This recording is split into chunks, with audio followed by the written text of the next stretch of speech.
Good morning. Hello. Welcome to my channel. In case you're new here, my name is Masi Katunge. I'm from Machakos in Kenya. So feel free to join Shamila Mdogo's family. Subscribe, hit, share, and don't forget to hit the notification button just down below for any updates as they come. Just a recap, I just want to share, or I just want to let you in my life living and working in Baghdad, and also in my fitness journey.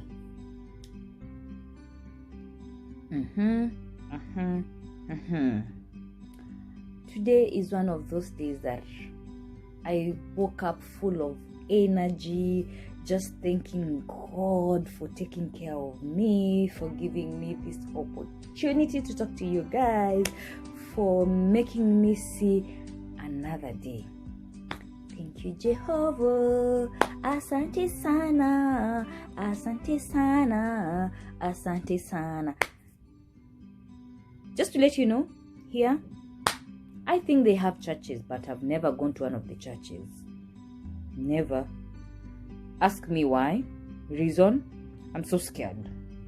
I think, or I've been just, I think I've been just paranoid, Like I'm thinking, when I go to one of those churches and I'm inside, and then, shit happens. Then they decide just to bomb the church, the fight between between this religion and this religion. So I'm thinking, I've been always thinking, what if I go to church and I'm praying and then they come, they bomb? So that's my fear. I've never gone to church here. It's not like Dubai where we used to go on Friday.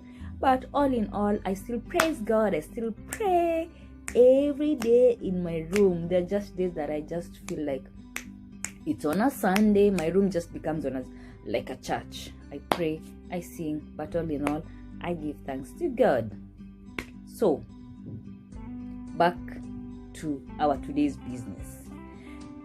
So, I'm still in bed. I know I don't have makeup. I decided to do a part of the story that I promised you guys I'm gonna share with you. How I landed myself here. I know it's a crazy place, and people are always asking, Masi, how come? How did you go to Baghdad? How is life there? All these kind of questions. So, for the longest time ever, I've been working in the hotel industry. This was a passion that I had back in high school, so many years ago. Don't ask my age. I'm still I'm still sweet 16 till I die. Anyhow, back in Kenya, I used to work for a group of hotels called Serena. After Serena, I was poached. Is it poached, or what do we call this? From Serena, I went to Boma in South Sea. Then from South Sea, I got an opportunity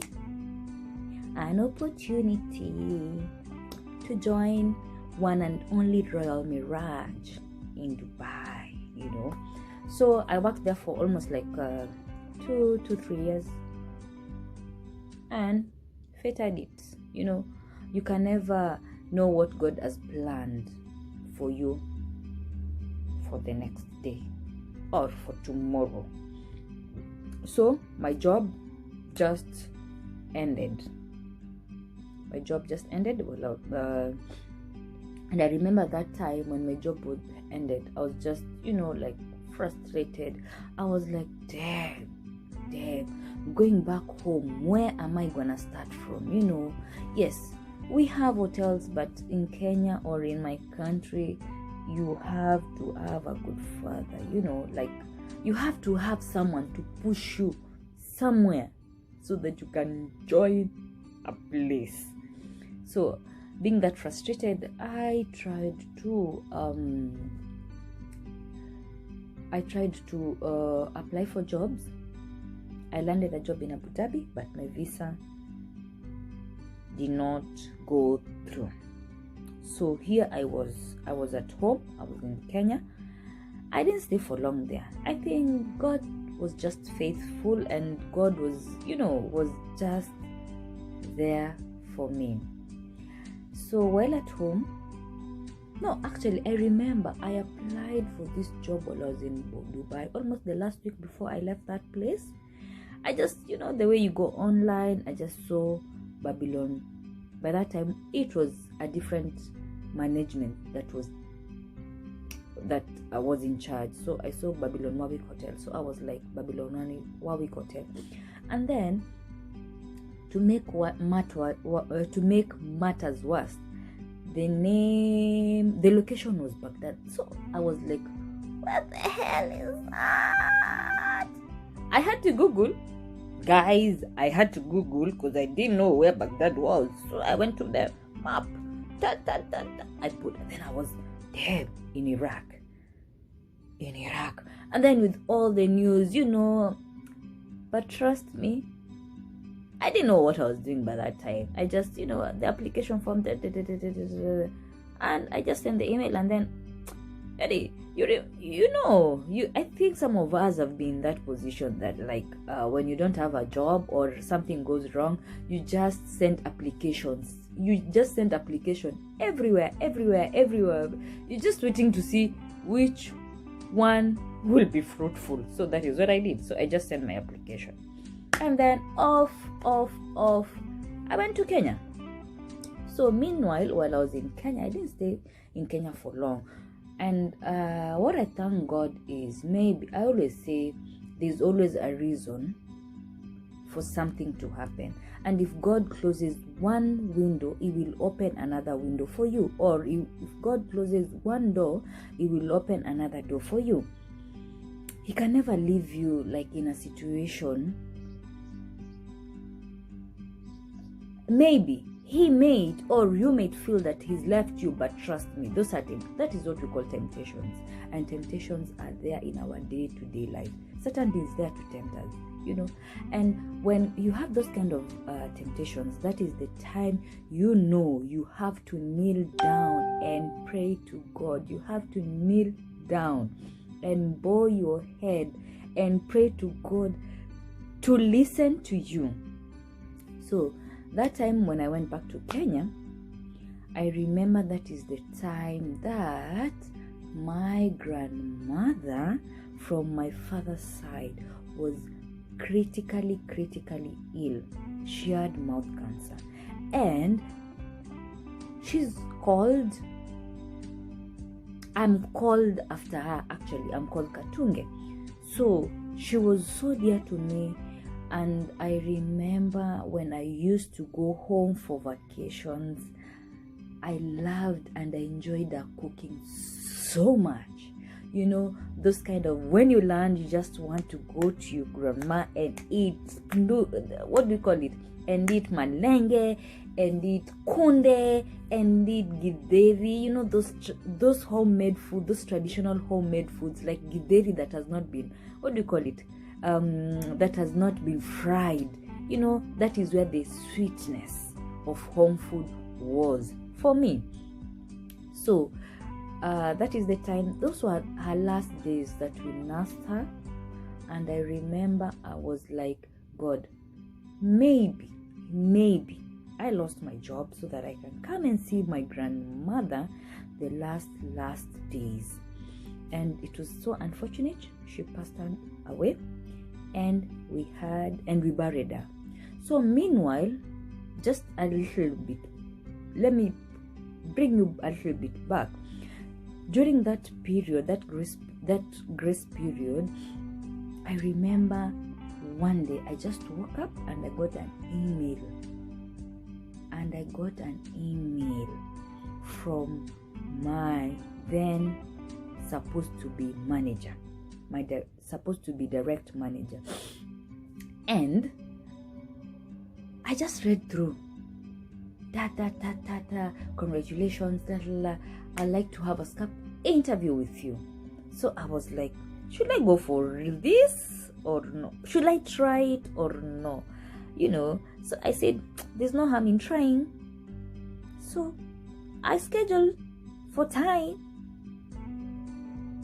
Call me crazy. I scheduled time for my interview. And off I went to a cyber cafe to do my interview. So I did my interview, and I was just, surprised. The offer he gave me was amazing. The offer he gave me was just terrific. And he had already picked me up. He said, oh, architecture. It happened.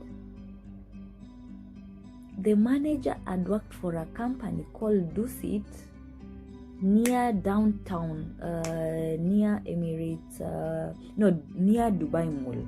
Dusit was a hotel.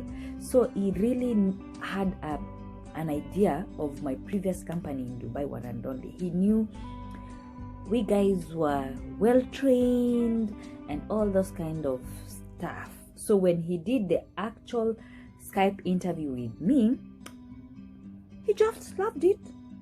And he said, girl, you're hired. We can always work and improve on what you don't know. Then he gave me a deal. And the deal was quite tempting. It was like my salary had been doubled. From what I was getting in Dubai, they added like around, it was kind of doubled. Then I was, I just got confused. I got confused, and I knew here I had to turn to someone to advise me, because I was confused. I didn't know. That time, war in Baghdad, no, not Baghdad, war in Iraq was at its peak. We had news every day, and the news were not good. So, after the interview, they sent me the offer letter.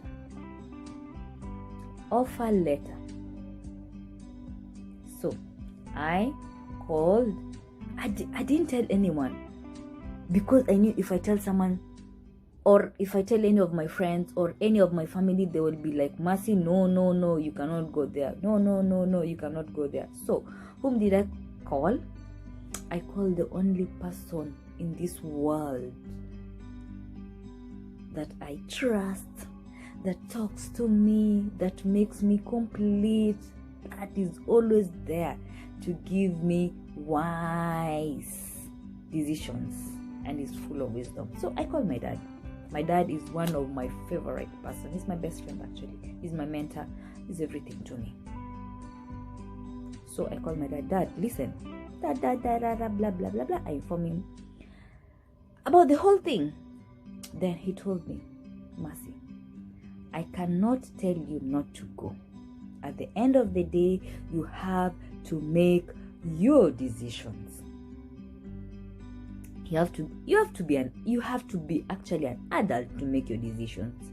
We cannot make decisions for you. Yes, they gave you this offer. It's a tempting offer. It's a good kind of. It's something that will make you take care of your kids so comfortably. But you have to think on your own. Just sit down, think about it. Take time.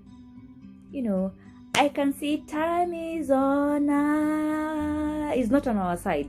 Anyways, catch me later for part 2 of the story coming up soon. Maybe let's say tomorrow I'm gonna continue with the story. So don't forget to hit the notification button, to press the notification button, so that you'll get to know what happened next. It was nice having you with me. I love you guys. Have a good day. Keep safe, keep social distance, and let's hope that everything is gonna be alright. So this is the best we can do. I'll catch you tomorrow, same time, same place.